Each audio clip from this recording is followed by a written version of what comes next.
Designers and animators now face a question we've never had to answer before. How do you design for something that thinks, performs actions, and generates content live in front of our very eyes? And it's never been a better time to understand the tools, techniques, and principles that the leading design teams are using to make this completely new experience that we are facing right now as a species to be both intentional and beautiful. And we are already seeing a surge of content creators, founders, educators, businesses, and brands who are requiring designers to be able to answer this burning question. How do we visualize intelligence and make it feel human at the same time? And one of the best real-world examples of this is Google Gemini. Gemini doesn't just look beautiful, it feels alive. Its logo, its animations, its subtle feedback loops, all of it has been crafted to make every interaction feel generative. And that's not by accident. Every movement and color choice is driven by design. In other words, it's deliberate. From their simple logo to implementing powerful motion principles to bring out that aliveness, Gemini offers us designers a perfect case study. So let's dive in and find out what makes Google Gemini one of the best examples of AI era design we've seen so far. Now, the Gemini logo itself is deceptively simple. In Illustrator, it starts with one rectangle and four circles, intersect them together and clean it up, and you've got the basic shape. What makes it brilliant isn't its complexity, but its purpose. Gemini's form represents balance and duality, two halves working as one. And when you animate it, that shape becomes something that breathes. It's a reminder that good design isn't about decoration, it's about intent. Alright, now let's talk color, because this is where things get really interesting. Across almost every AI brand, Gemini, Microsoft Copilot, OpenAI, you'll notice one shared design cue, and that's gradients. And it's not random. Gradients look generative. They blend, mix, and evolve just like data. The same data that these large language models are being trained on. A gradient isn't one color or one image. It's a conversation between many. It mirrors how AI itself works, merging countless sources to create something new. That's why gradients have quietly become the new visual metaphor for intelligence. Fluid, diverse, and constantly changing. And I won't be surprised if we see that even more with all the new products, updates that are coming out of these big platforms, as well as these new startups and businesses that come up. Okay, now we get to what really makes Gemini feel alive: motion. One of the best examples of this is the small animated diamond that appears while Gemini is thinking. It's subtle, but psychologically, it's powerful. The motion uses one of the oldest animation principles: anticipation. Anticipation means showing something before it happens, a cue that something is about to occur. In Gemini's case, that animation tells us it's thinking. It creates tension, curiosity, and connection.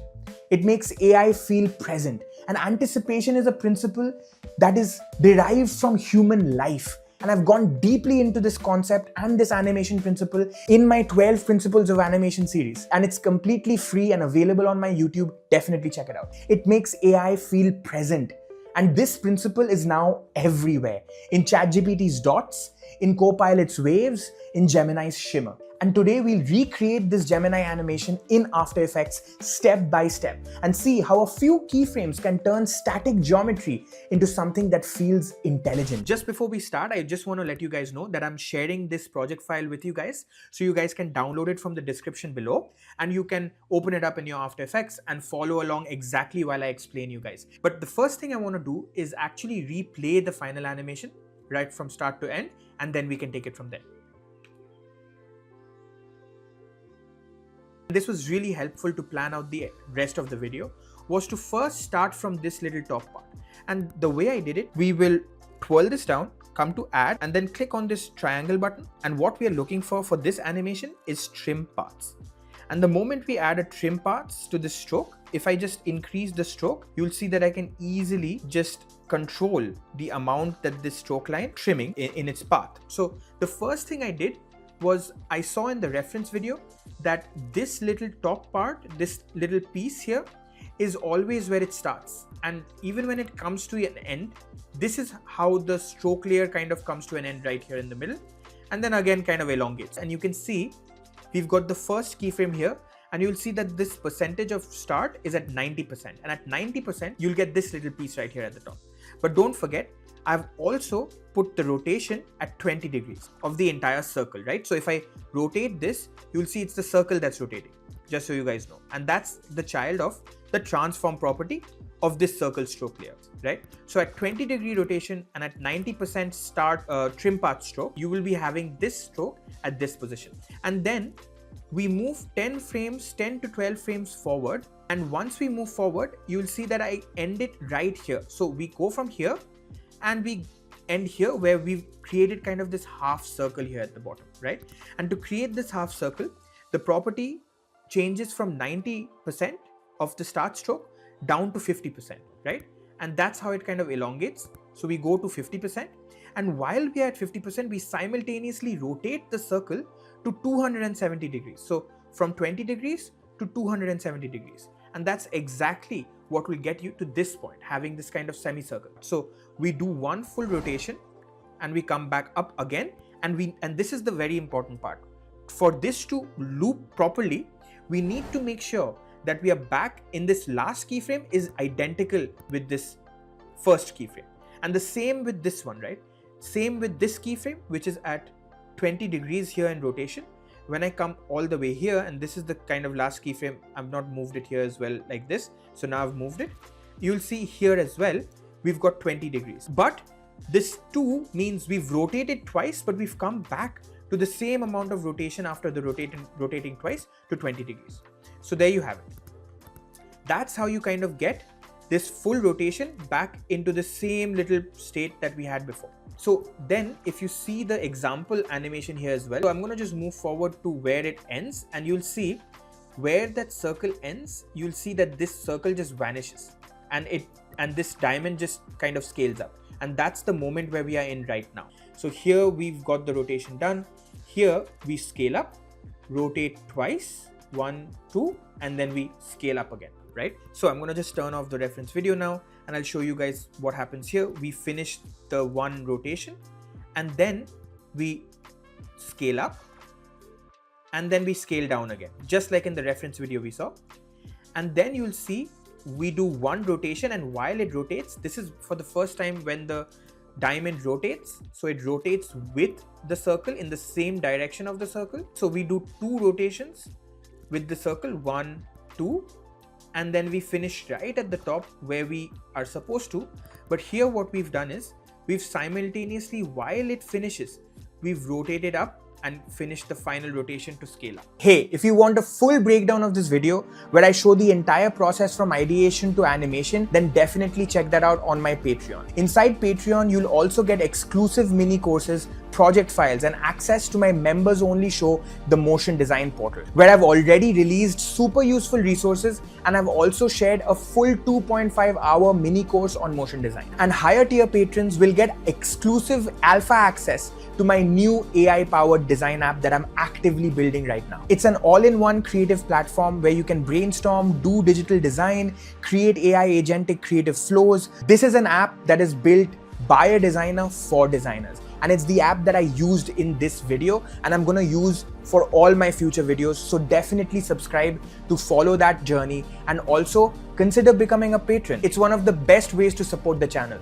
And in return, you get access to tools, exclusive courses, resources that I just don't share anywhere else. So if you're interested, check the link in the description below. Now, let's get back to the video. So let me show you guys how we did the ending part. So press U.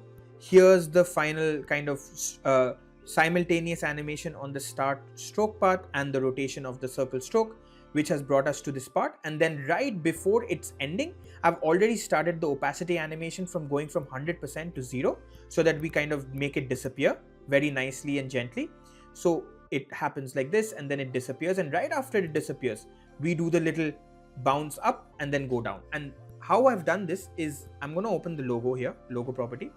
You will see that right after this disappears, the logo property here, the diamond, has the scale properties. So I'm starting at 75% of scale, And here you'll see that I've got a little bit of an anticipation, which means I go in the opposite direction first and then I zoom down and I do a double anticipation. You'll see that from 75, we go down to 70, right? So a quick jump back, and then we go again scale up to 85, and then we go all the way down to 40.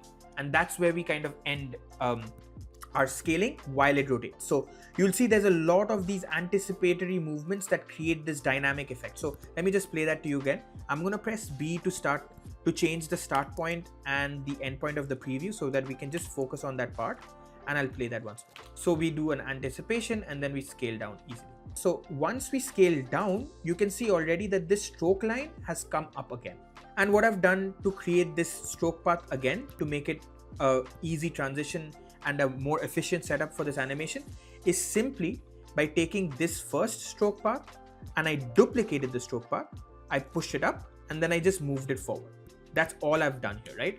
So that's what this stroke path is. This stroke path is literally the same animation as this, but I've just moved it forward to start exactly where I want it to, where this scaling goes in, and then we kind of show this again and we animate it. So if I press U on this duplicated stroke path, let me just change the color here so you guys know this is the duplicate.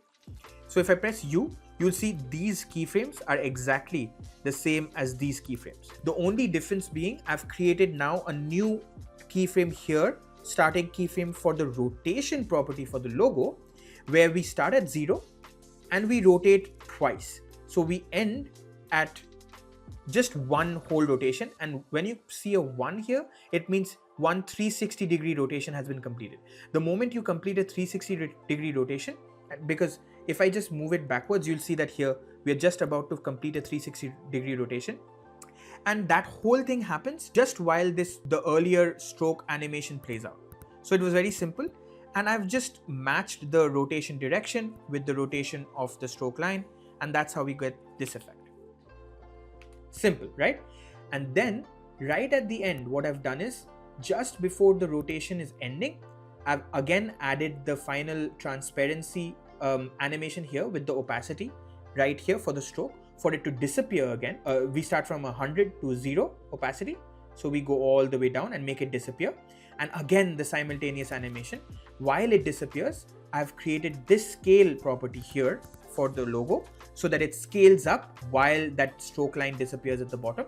And I've simply scaled it from 40, where we had before, to the original scale, which was at 75, if you guys remember. Right here, you'll see this value will be 75. So if I just pull it all the way back and make it go on this value, you'll see we've got 75. So we just end it where we started. So we just kind of zoom up. And one more thing to notice is that I've also added that one final rotation with the scale. And that's exactly how it is in the reference video as well. We just rotate and scale at the same time. So we rotate from 360 where we ended. I just rotated one time to 180 degrees. So just one single rotation of 180 degrees while it's scaling up from 40 to 75. Gemini is just one example of great design in the AI era, but it's a sign of where things are going. Now, if you enjoyed this video and format, consider subscribing to the channel for more, and please let me know what you like or what you want me to improve in the comments below, so I make sure I am on the right track with providing you guys the value you guys want and need. I read all the comments. In my future videos, we'll explore even more tools and techniques along with principles and visual systems shaping how we use visual design and our creative skills to solve big problems. See you next time.